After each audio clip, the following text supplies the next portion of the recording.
Hi there, welcome to this build of a 65-inch wingspan Great Plains Trainer 60. Now in the previous videos we've got the wing finished, we've got the fuselage finished, or at least the construction of the fuselage finished, and now in this video I'm going to be profiling it. And you know what, this is a really exciting stage. It's where we turn it from a kind of a square fence post into something looking a little bit sleeker and more streamlined. Now this isn't a bullet shaped patterns plane, it is a basic trainer. So we're not going to be removing huge amounts of material and making it really sleek. But it will make a nice change to get these radiuses on and to get this nicely profiled, because it's still looking a little bit rough and ready. Particularly on the front edge there. And we're also going to be looking at fitting the tailplane and the fin. When I say fitting, I'm not totally sure at this stage how far I'm going to take that until it's covered. I'm certainly in this video going to be making sure that we've got the slot for the fin, and we've already got the slot here for the tailplane. I need to make sure that everything is fitting right down here and it goes together right. Now, I may leave the actual gluing of it until I've got it covered. I haven't decided yet. It depends how thin this tail section becomes once I've profiled it, and whether that's in danger of getting damaged.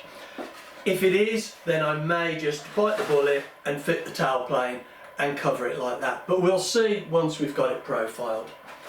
Now to do the profiling, I'm going to be using just my simple homemade sanding sticks. I've got these quite long ones which are really nice for doing some of the radiuses, but I've also got some of these curved ones, different diameter, not curved, well round, different diameters, which are great for particularly around in the engine bay here where we've got some radiuses.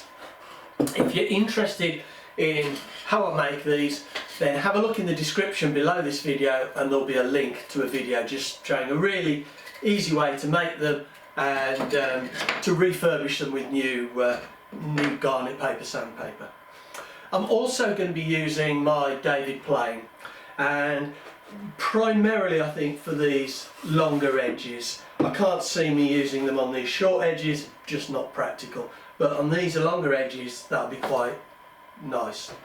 So anyway, I'll move the camera around now, we'll have a quick look at this closer in and we'll see what we're going to do. Now I think the first thing I'm going to be doing is simply going along and making sure that everything's square and we haven't got any bits overhanging. I've still got glue on the sides down here where I epoxied on this 1/16 ply.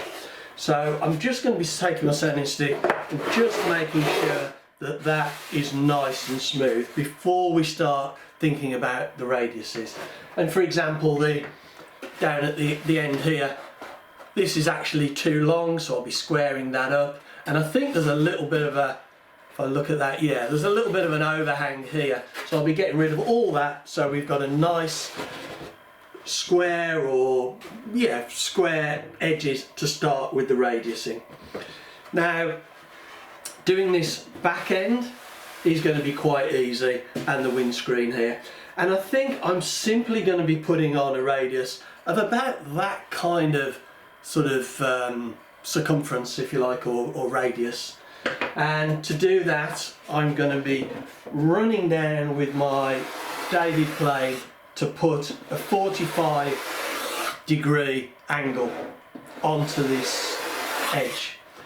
And once I've gone through and put those 45-degree angles on, I'm just going to use my stick to go around and to profile that into a radius. And I think I'm going to bring that radius up and into this rear windscreen, but I think it's going to fade out. I've been thinking about this quite a lot because, like I say, there's not a lot of material to remove, but I still need to put something on just to take off these harsh edges. So I think this is going to be a decent radius, and then this is going to peter out, fade out as it comes to the top of the wing saddle, or the rear of the wing saddle, just here. So I think that's going to be a little bit of suck it and see how we get on with that.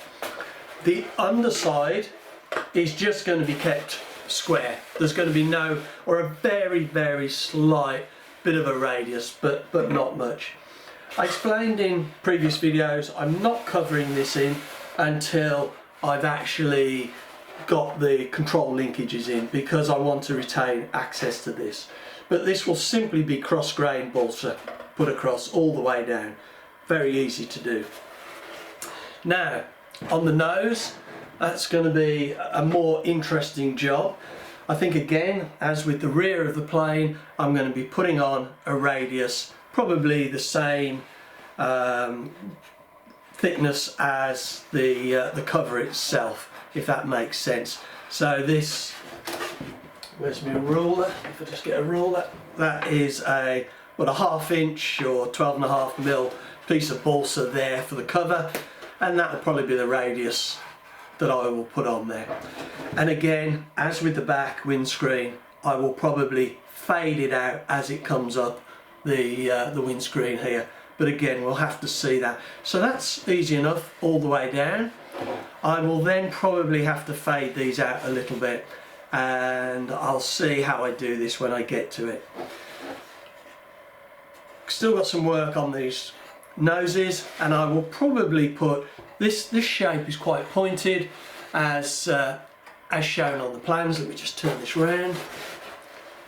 But I will probably just take that point out a little bit, because I don't like it, but I don't want to shorten it too much.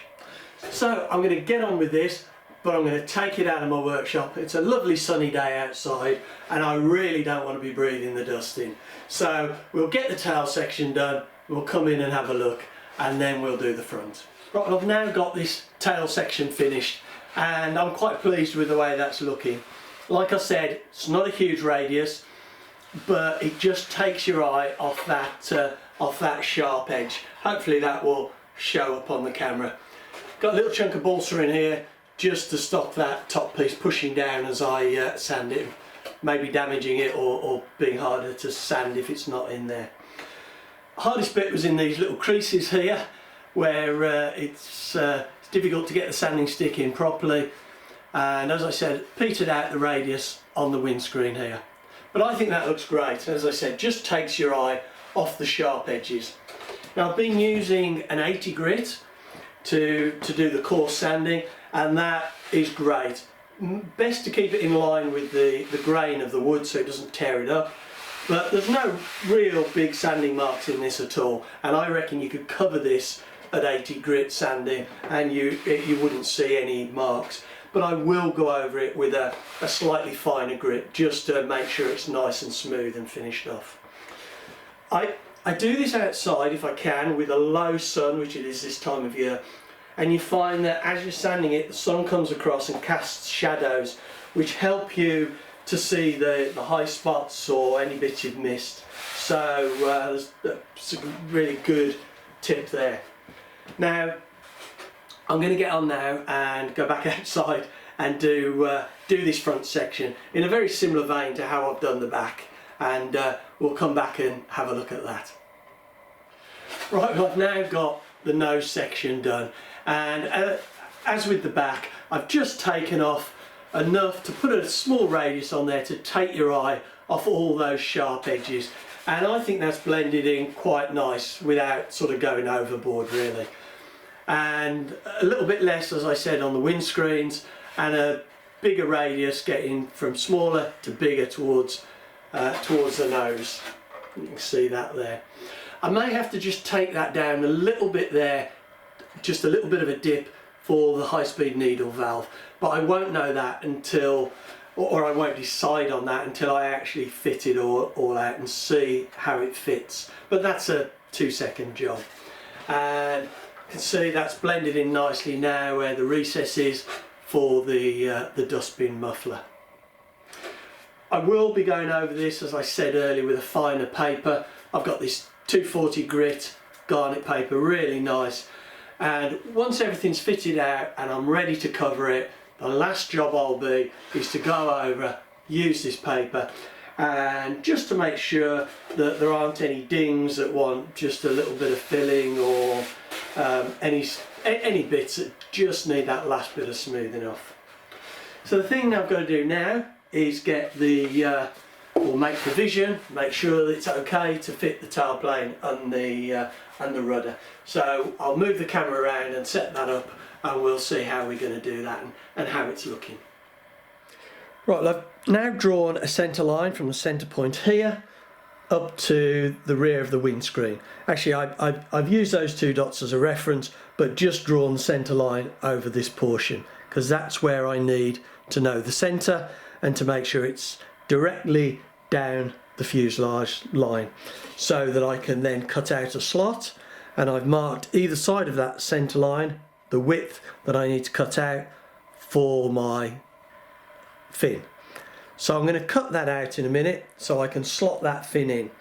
But looking at this now, I've marked it out, it's very apparent that these pieces of balsa either side of the fin are going to be really small, and they'll be difficult to cover. It's a chance they'll get broken or damaged. So what I've decided I'm going to do is, once I've got the fin slot cut, I'm going to set up the tailplane within the fuselage, and I'm going to glue it into place. Right, well, I've now cut the slot for the fin, and that fits in there nice and snug now, just right. Now on the plans it shows the fin just being held by this top piece of balsa, which is 3/16, but because we made the tailplane hollow, we made it a built-up structure rather than being solid. We put provision in here to cut a slot so we could actually sink the fin a little bit further down. So if we slide that into place, I mean, if you go back and look at the earlier episodes, you can see how the tailplane is constructed. But now we've got that in place, and we've got that deeper slot in there for the fin to fit into. And I've just done a little bit of a keel on the fin here, and that just slots down into there and locks everything nicely in place. And I think that is a lot more robust, a lot more secure. And obviously the tailplane doesn't come out now because the rudder is the fin is holding it in place. So what I'm going to do now is I'm going to not worry about the fin, we can deal with that later before we cover it, but I'm going to give the tailplane a really good sand and make sure that this is all finished and smooth, particularly these joints where I did the skimming of this made up tailplane. And I'm going to give this a good profile, or at least do some of the lighter sandpaper just here, just to make sure this is all nice, because this is going to get harder to sand once we've glued the tailplane in. So I'm going to do that now, and then I'm going to set this up to glue this in situ, and I'll show you how I'm going to be doing that. Right, we're almost ready to start setting up and gluing the tailplane into the fuselage. I've got the fuselage held firmly on the table, it's not going to move. I've got the wings bolted in nice and tight, they're exactly where they're going to be in the finished model. Now the next thing is to insert the tailplane into the slot. Now we know that this slot is at 0 angle of incidence. It's on the central datum line, so we know that that is correct. Now the next thing, we've got a slot down the middle here that we did earlier to locate the tailplane in. And when we did that, we made sure that the tailplane was exactly central, so we hadn't got one side bigger than the other. So that's taken care of. Now the two other things that we need to factor into this or consider is we need to make sure that the tailplane isn't further forward on one side or the other. It needs to be totally square. And the way I'm going to do that is I've got this builder's line which I've secured to a central point down the front, which is where I secure the nut where I secure the hatch. And this is builder's line. It doesn't stretch particularly well, and it's really good for measuring from the rear tip of the tailplane there to the rear tip of the tailplane here, to make sure that these distances to that central point are exactly the same. If they're the same, we know we've got it square. If this angle's, or if this measurement's a lot shorter than this one, we know we need to adjust the tailplane. So that's how I'm going to get it square in relation to front to back, to make sure that's right. So I'm going to measure there to the tip and measure there to the tip, and that'll get it right. Now the final thing we need to do is we need to make sure that the tailplane is parallel to the bench and parallel in relation to the line of the wings. The last thing we want is the wings to be nice and parallel and the tailplane to be crooked. They need to be, the wings to be horizontal, and we need the tailplane to be horizontal, so they are parallel to each other. I know you've got the dihedral, but the whole kind of aspect of the wing needs to be horizontal, and the tailplane needs to be parallel to that, hence horizontal. Now, the way we can do that is to eye it up from the front. You could measure it, but I prefer to do this by eye and eye it up in relation to the wings. And you can see here how the view that you get when you look from the front, and you can tell and very carefully adjust to make sure that that tailplane is parallel to the wings. And to help you do that, you can make these small lifts, which are basically just a bit of scrap balsa and a T-pin sticking out the top. And you can use those to set to the correct height to prop under the tailplane at either end. And now that's not going to go anywhere. It's nice and secure. So what we can do is we can glue it in place. We can put these lifts underneath, eye it up again just to check, but then we can walk away and leave it and feel confident it's not going to drift, or yeah, it's not going to drift. So these are a really good idea for setting your tailplane up to allow it to be held in position. So I'm going to glue this in place now with epoxy. I could probably use alphatic resin or PVA white wood glue, but I prefer to use epoxy. It's just a stronger, 30 minutes, got time to adjust it, I'm not rushed. Right, I'm going to get on and do that now, and we'll come back and have a look when it's done. Right, well, I've got this epoxied in place now, and I've checked the distances with my cord, and that's all perfect. Got to make sure it doesn't snag up as it comes over the wings and a little bit crooked, but that is easy to do. And I've got the lifts in, I've adjusted them very slightly from what they are, eyed it up, adjusted them, eyed it up, and I'm happy now that that is just right. And I've just carefully used the fin to make sure that the gap is right and that these tails on the fuselage haven't just closed up at all. So I'm going to leave that now. It's a 30-minute epoxy. I'm going to leave it an hour, and then we'll come back and hopefully, fingers crossed, it'll all be right. Well, the epoxy's cured now, and I've removed the lifts from supporting the tailplane, and I'm really pleased and very relieved to say that nothing has moved. It's just where we left it, so it's nice and horizontal and parallel with the wings, just what we wanted. And the fin fits into the slot nicely, which is great. So I think I'm right in saying now that the construction, the balsa construction of this is finished, and all that's left to do is to fit out the electronics and the control surface connections. Now, before we can determine where exactly we put the electronics, the servo and the battery particularly, we need to mock up the plane with the engine, the fuel tank, all of the control surfaces, to see where the CG naturally lies within the plane at that point. And that will help us to determine where we put the electronics to make sure that we end up with a plane that is as near as possible to the specified CG on the plans without adding any extra weight.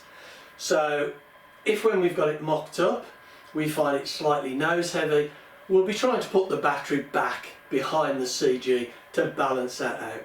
Last thing we want to do in our models is make them heavier by adding weight to either the tail or the nose at the end of the build to try and meet that CG that's specified on the plans.